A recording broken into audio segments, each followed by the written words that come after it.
नमस्कार मंडळी, योगिता दानवे रेसिपीजमध्ये तुम्हा सर्वांचं मनापासून खूप खूप स्वागत आहे। बऱ्याच वेळा आपण मुळा आणतो, पण त्याची जी पानं असतात ती आपण फेकून देतो। तर एकदा ह्या पानांची भाजी नक्की बनवून पहा, तुम्हाला खूप आवडेल। अगदी झटपट होते, खूप कमी साहित्यात आणि घरात जे साहित्य आहे त्यामध्येच ही भाजी बनली जाते। चला तर मग लगेच रेसिपीला सुरुवात करूया। इथे मी मुळ्याची पानं घेतलेली आहेत। पानं आपल्याला स्वच्छ धुवून घ्यायची आहेत।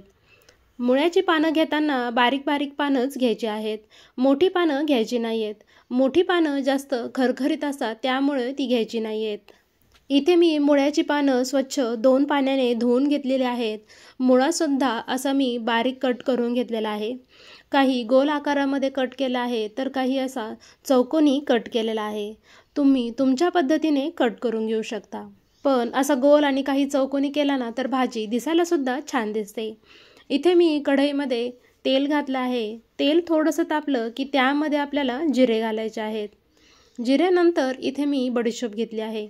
बडीशोप नक्की घाला, त्यामुळे भाजीची चव छान लागते।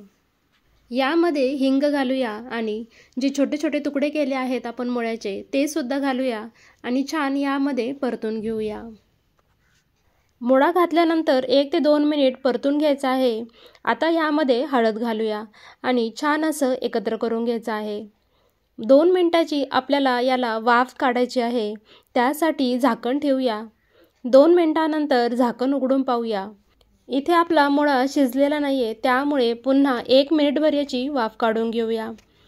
1 मिनिटानंतर तुम्ही इथे पाहू शकता मुळा आपला चांगला शिजलेला आहे।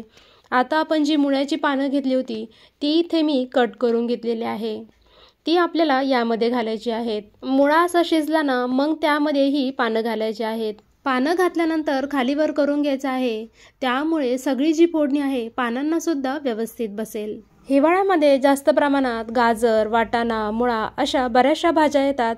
आपण सगळ्या बाकीच्या भाज्या खातो, पण मुळा हा कधी खाल्ला जात नाही। त्यामुळे ह्या वेळेस तुम्ही मुळ्याची आणि ह्या पानांची भाजी एकदा नक्की बनवून पहा, तुम्हाला खूप आवडेल। मुळ्यामध्ये भरपूर प्रमाणात फायबर असतं, त्यामुळे आपली पचनक्रिया सुधारते, प्रतिकारशक्ती वाढते, रक्तदाबावर नियंत्रण ठेवते। मुळा जर नियमित खाल्ला ना तर त्वचासुद्धा चमकदार बनते। यामध्ये मी चवीनुसार मीठ आणि लाल तिखट घातलं आहे, तुम्ही तुमच्या आवडीप्रमाणे घालू शकता। छान असं एकत्र करून घेतलं आहे आणि 2 मिनिटाची याला वाफ काढून घेऊया। 2 मिनिटानंतर पाहूया, छान भाजी इथे आपली शिजलेली आहे, थोडं पाणीसुद्धा सुटलेलं आहे। आता आपल्याला याच्यावर थोडंसं बेसन घालायचं आहे, त्यामुळे भाजीची चव अगदी छान लागते।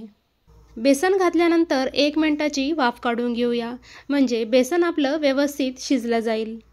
1 मिनिटानंतर तुम्ही इथे पाहू शकता आपलं छान अशी भाजी तयार झालेली आहे। अगदी मस्त दिसते आहे, कोणाला कळणारसुद्धा नाही की ही पालकाची नाही तर मुळ्याची भाजी आहे। यामध्ये इथे मी थोडासा शेंगदाण्याचा कूट घातला आहे, त्यामुळे भाजीला चव अगदी छान येते।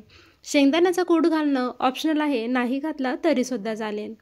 इथे आपली मस्त मुळ्याच्या पानाची भाजी तयार झालेली आहे, एकदा नक्की करून पहा। रेसिपी कशी वाटली कमेंट करून मला नक्की कळवा। आवडली असेल तर लाईक करायला अजिबात विसरू नका।